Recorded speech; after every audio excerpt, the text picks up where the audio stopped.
it's Jennifer Hughes here again, and I want to just talk to you for a few quick minutes about why it's important to never tell your child that they're a good boy or a good girl. Now, I know you might be thinking, wait, what?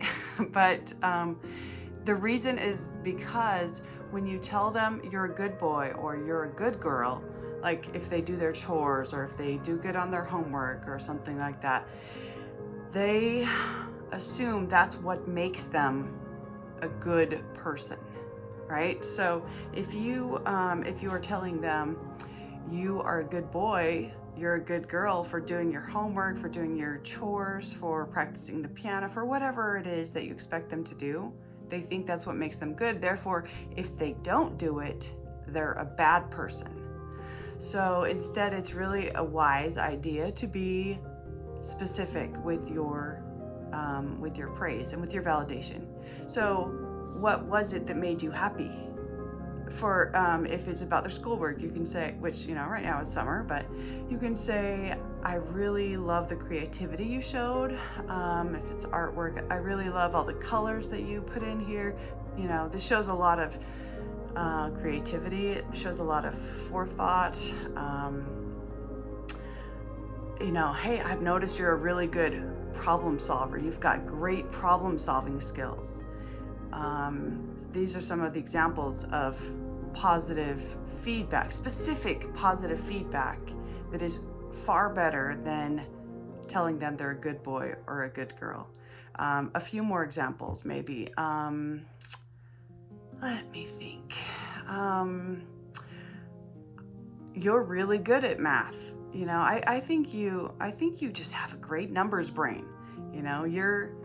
You're better than me at math. You just really have, which I specifically build my son up to believe in himself in math because I hate numbers. Like, I'm really a words person, not a numbers person. So I didn't want my son to kind of have that same fear that I have. And so I really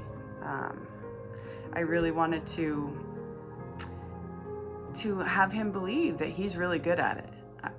So I would say, wow, you really understand that complicated concept of multiplication, which he did when he was in kindergarten because of skip counting with the numbers, saying the numbers. Other examples could be you're a really hard worker. I've really noticed that you have a great work ethic and you're doing great work, and it makes me really proud of you when I see the amount of effort you're putting in. Things like this. Okay, so try to get out of your vocabulary, you're a good boy or you're a good girl. And because then they can start to think, start to know that your love is not based on their actions, because it's not. It shouldn't be. So your love is not based on their actions, and they know that. But they wonder, if you say you're such a good boy, you're such a good girl, they wonder, well, if I don't do those specific actions, will I still be a good girl? Will I still be a good boy?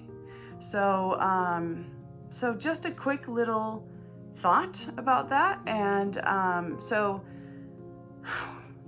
pop in the comments, what's the best praise you've ever gotten? Specific praise. Because if you don't get specific praise, you don't know how to duplicate that, right? You want to make people happy. Kids want to make their parents happy, but you don't know how to duplicate it. If you just say, that's a good job. Even teachers could learn from this, right? If teachers would say, instead of great job, B+ or whatever, if you say, I really like, the compound sentences that you put together. I really like the concepts that you fluidly connected the concepts together. I really like how you gave specific facts and gave their sources. If you are specific, even bosses can do this. If you're specific with your praise, people know how to duplicate it, and that's exactly what they want to do. They want to duplicate it to make you happy. So yeah, it's just a wise practice, and it will help their self-esteem overall, because they'll see all these skills that they have that they maybe didn't realize, and start to see those skills in themselves. So